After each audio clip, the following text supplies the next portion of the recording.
Netcasts you love. From people you trust. This is Twit.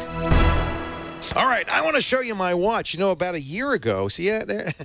About a year ago, one of the most successful, best-known Kickstarter projects of all time was the Pebble Watch. You probably saw it. They raised more than $10 million a year ago to make a USB-connected watch. Take a look at my watches. One of these watches is not like the other. They all tell the time just fine, but this one is an LCD watch face and costs $150 compared to $50 and $100 for those Timex watch pieces. Let me take the other ones off and show you what you get with a Pebble watch that you just can't get with a standard watch. And one of the reasons I think the Pebble is kind of interesting is it might be kind of an indicator of what we're going to get with an Apple iWatch.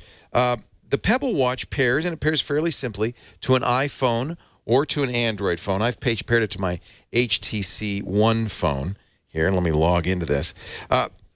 Let's first show you what kind of watch it is. This is what they call Epaper. Now, I thought when I read it that this was going to be an e-ink watch. It's not e-ink. That's the screen that they use on a Kindle, you know, with a very high contrast. There are e-ink watches, so I wasn't crazy, but this is what is called Epaper. You know what? It's an LCD. But because it's an LCD, it's programmable. We can try different watch faces, which is kind of fun.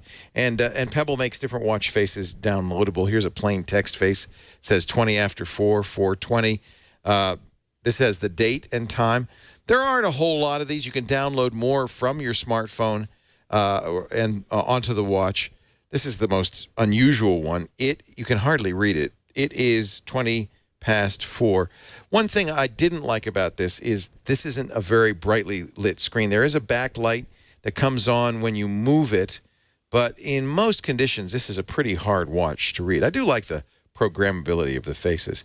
Now, let's go into the settings. By the way, there are 4 different buttons on here. There's a big button on the left and 3 smaller buttons for navigation on the right. There's also, you'll see, a couple of pogo pins. That's for a USB adapter. In a couple of hours, you could charge this watch up, and its charge will last about a week. That's pretty good.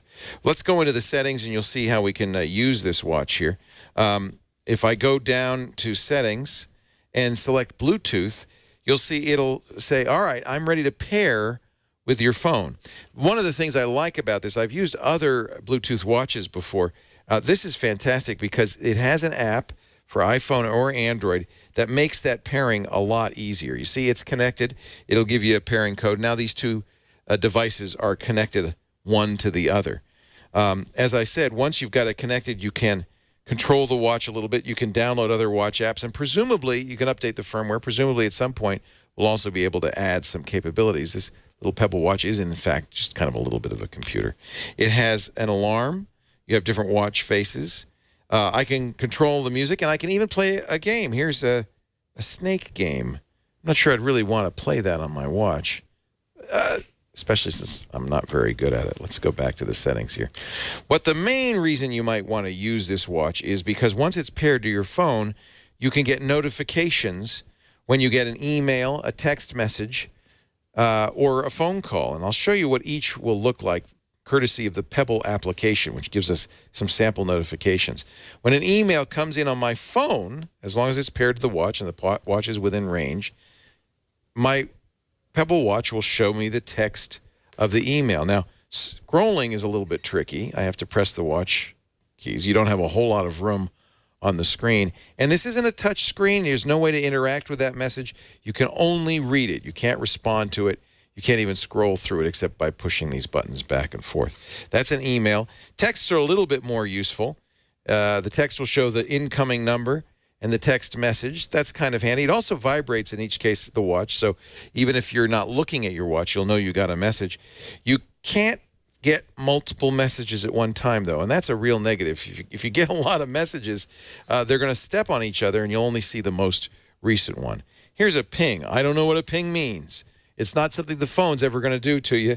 And finally, a phone call. When the phone rings, the watch will buzz continuously. You'll see who's calling, their phone number, and you can reject the call by pressing a button. One more feature on this watch, you can control a music player of your choice. I just got a text message from Lisa. It says, get to work. I'm working here. I'm working. You can control music, and when you set up the application on your phone, you get to choose which music player you want to control, and it has a pretty good range. These are all music players installed on my Android phone. I would guess pretty much any music player would work. You get to pause or skip to a previous track or go to the next track. That's it. When Pebble announced their Kickstarter project, they talked a little bit about having some sports capability, a thing to measure mileage. Of course, you can use My Tracks on the phone, but then it would show it on your watch, which is kind of handy, or to show how much exercise, how many calories burned. It was not able to ship with that. So there they are, the Pebble watches. I had ordered a red, but Pebble sent me a message saying, we're having trouble making the colored watches. Would you like black? I said, yes, please. Thank you very much. See, there's the cycling app that did not come out. They say it may in time. Now, here's the bad news. $150 for your Pebble watch.